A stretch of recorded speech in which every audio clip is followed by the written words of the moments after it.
താൻ സൃഷ്ടിച്ചവയെല്ലാം വളരെ നന്നായിരിക്കുന്നുവെന്ന് ദൈവം കണ്ടു. ഈ തിരുവചനം ഉൽപ്പത്തി പുസ്തകത്തിലെ 1-ാം അധ്യായം 31 നാം കാണുന്നു. ഇത് വളരെ ശരിയാണ്. ഇന്നത്തെ പ്രഭാതത്തിൽ ചിന്നക്കുട്ടിയുടെ കൂടെ ഒരു ചെറിയ മോർണിംഗ് വാക്ക് നടത്തി. രാവിലെ തന്നെ ഈ പൂക്കളും ചെടികളും മരങ്ങളും ഒരു നനുത്ത കാറ്റും ആകാശവും എല്ലാം കാണാൻ എന്തൊരു ഭംഗിയാണ്.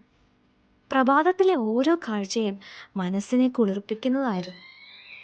ആരെങ്കിലും ചിന്തിച്ചിട്ടുണ്ടോ എന്തിനാണ് ഈ പൂക്കളും മരങ്ങളും നീലാകാശവും ഒക്കെ ദൈവം സൃഷ്ടിച്ചത്? അവ ആസ്വദിക്കാൻ മനുഷ്യന് കഴിവ് തന്നത്? അങ്ങനെ ചിന്തിച്ചപ്പോൾ ആരോ എൻ്റെ കാതിൽ മന്ത്രിച്ചു, തങ്ങളുടെ സൃഷ്ടാവിനെ മഹത്വപ്പെടുത്തി.